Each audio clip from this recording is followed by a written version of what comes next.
हरे कृष्णा। भगवान श्री कृष्ण की कृपा सदा आपके परिवार पर बनी रहे। इससे पहले की वीडियो में मैंने आपसे एक सवाल पूछा था कि भगवान का नाम क्या पड़ा था जब वो रण छोड़कर भाग गए थे।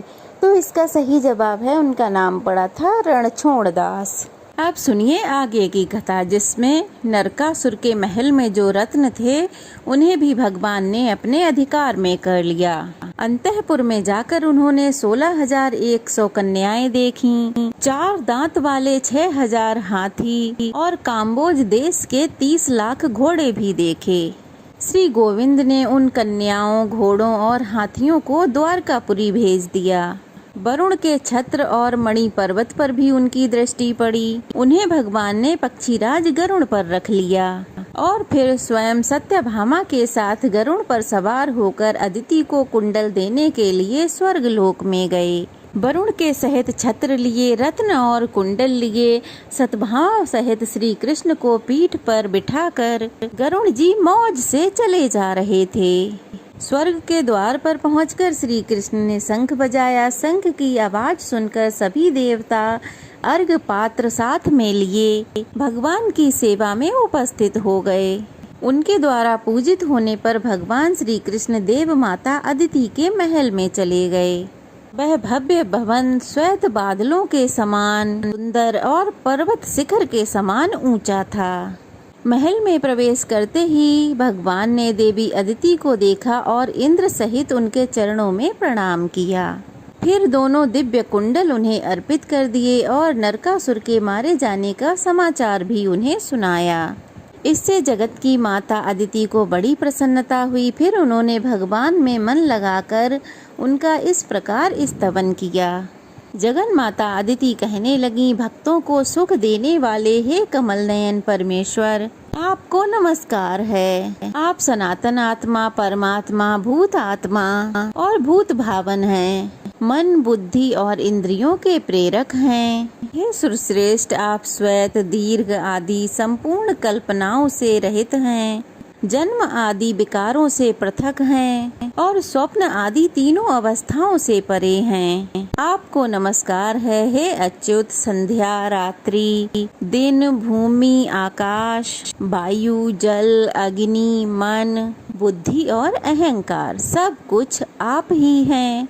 हे प्रभु, आप ब्रह्मा, विष्णु और शिव नामक अपनी मूर्तियों से जगत की सृष्टि, पालन और संहार करने वाले हैं। आप कर्ताओं के भी अधिपति हैं। ये चराचर जगत आपकी मायाओं से ही व्याप्त है। जनार्दन, अनात्म वस्तु में जो आत्म बुद्धि होती है वह आपकी माया है। उसी के द्वारा अहंता और ममता का भाव उत्पन्न होता है। हे नाथ, इस संसार में जो कुछ भी होता है वह सब आपकी माया की ही चेष्टा है।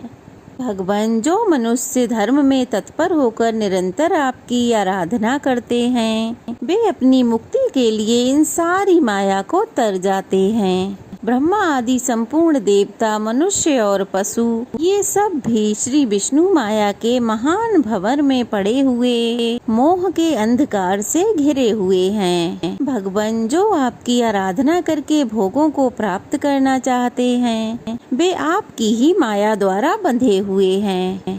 मैंने भी पुत्र की कामना से और शत्रु पक्ष के नाश के लिए आपकी कामना की है, मोक्ष के लिए नहीं। ये आपकी माया का ही विलास है। पुण्य रहित मनुष्य अगर कल्प वृक्ष से ही कौपीन मात्र ही लेने की इच्छा करे तो यह अपराध उसके अपने ही पाप कर्मों का है। अपनी माया से संपूर्ण जगत को मोहित करने वाले हे अविनाशी परमेश्वर, मुझ पर प्रसन्न होइए। ज्ञान स्वरूप संपूर्ण भूतेश्वर, मेरे अज्ञान का नाश कीजिए। आपके हाथों में चक्र, सारंग, धनुष, गदा और शंख शोभा पाते हैं। आपको बारंबार नमस्कार है। शंख, चक्र और पद्म, इन शुभ चिन्हों से विभूषित मैं आपका दर्शन करती हूँ, लेकिन आपका जो परम सूक्ष्म स्वरूप है मैं उसको तो नहीं जानती। आप मुझ पर प्रसन्न होइए प्रभु।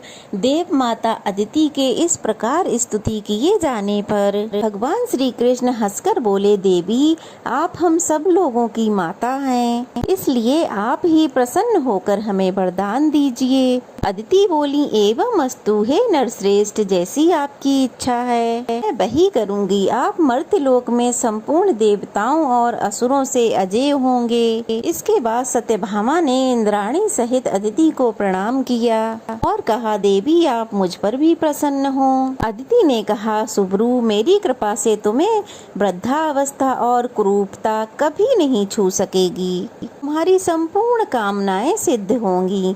इसके बाद देवी अदिति की आज्ञा से देवराज इंद्र ने भगवान श्री कृष्ण का आदर पूर्वक पूजन किया। श्री कृष्ण भी सत्यभामा के साथ देवताओं के नंदन वन आदि संपूर्ण उद्यानों में घूमने फिरने लगे।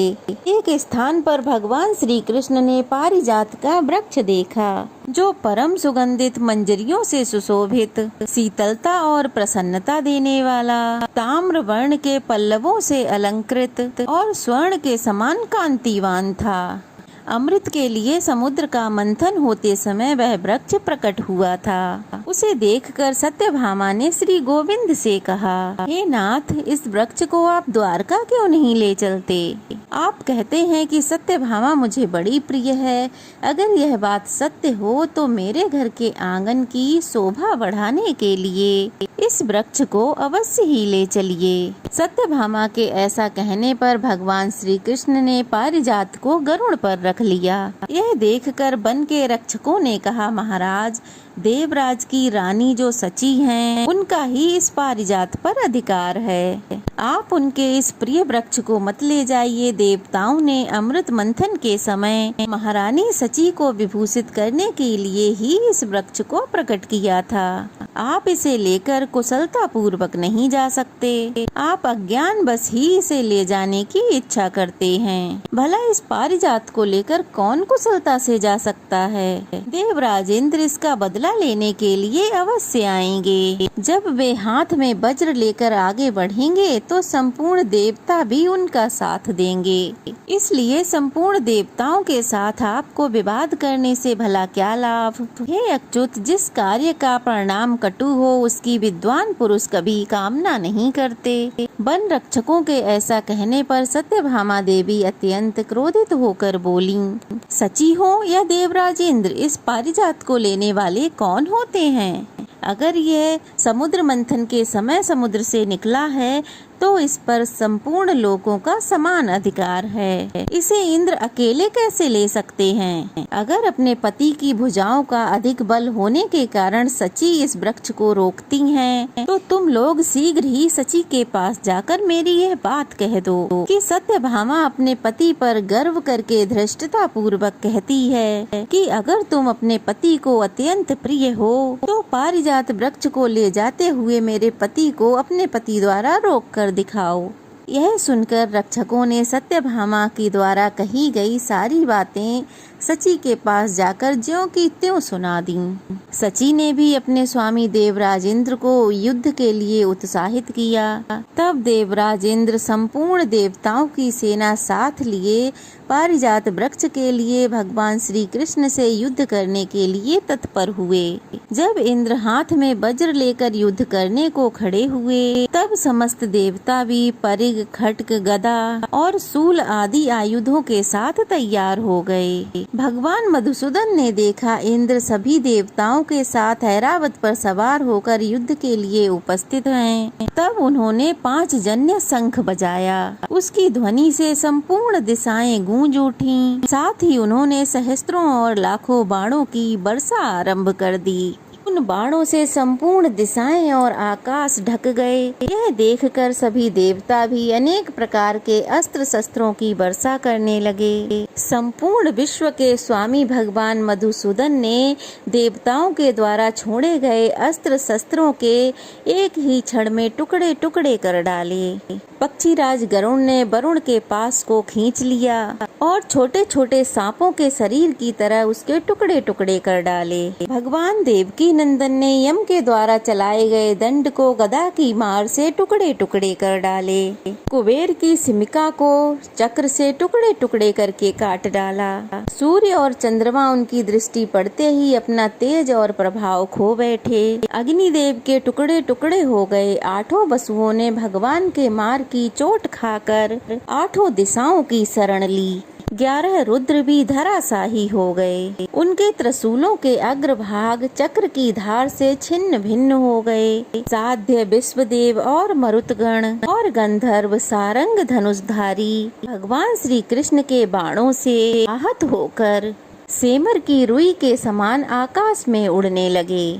गरुड़ तो सदा आकाश में ही चलने वाले ठहरे। उन्होंने चोंच से, पंजों से, पंखों से देवताओं को घायल कर डाला। इसके बाद देवराज इंद्र और मधुसूदन एक दूसरे पर हजार हजार बाणों की वर्षा करने लगे, मानो 2 मेघ परस्पर जल की धाराएं बरसा रहे हों। ऐरावत और गरुड़ में भी घमासान युद्ध होने लगा।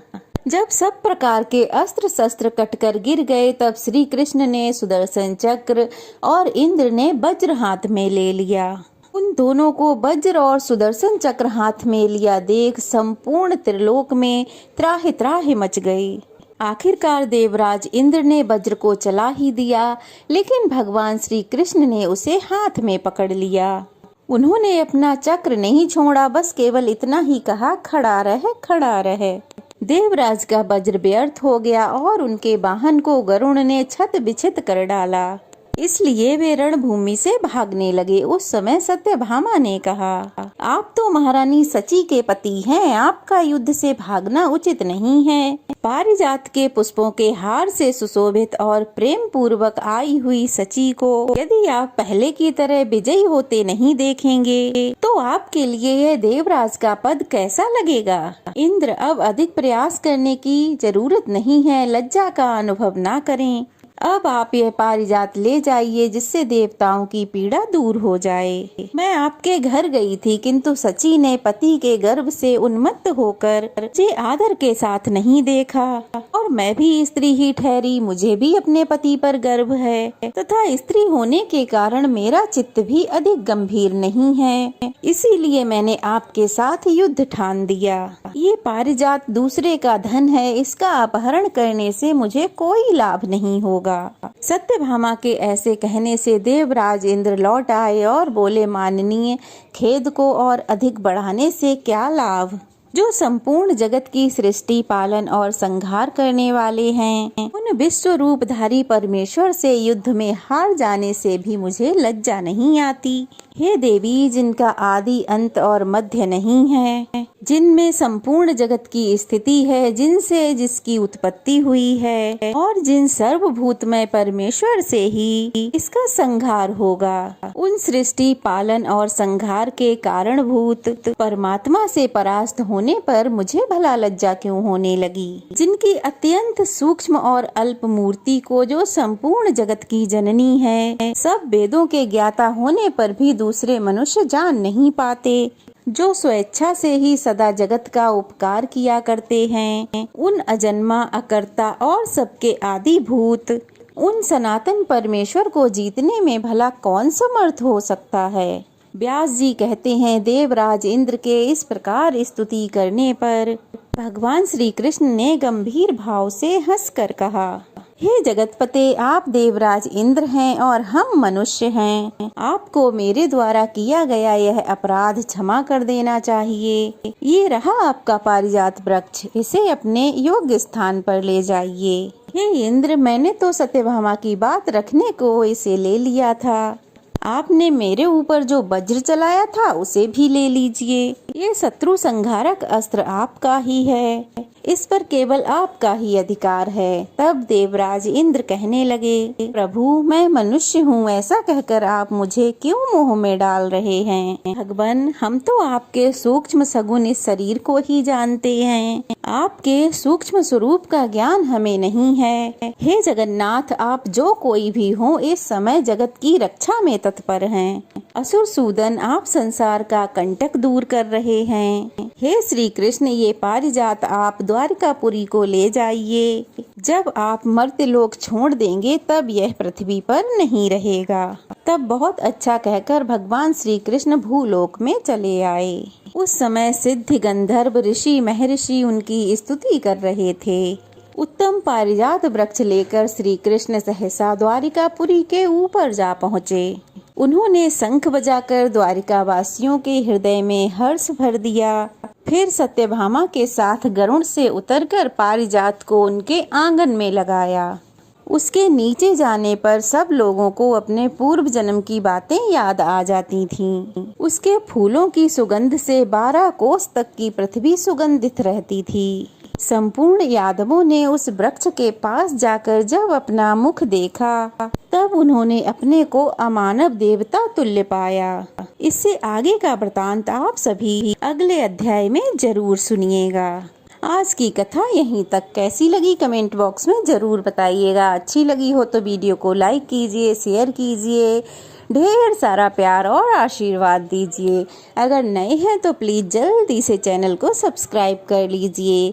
तो चलिए फिर मिलते हैं, तब तक के लिए जय श्री कृष्णा।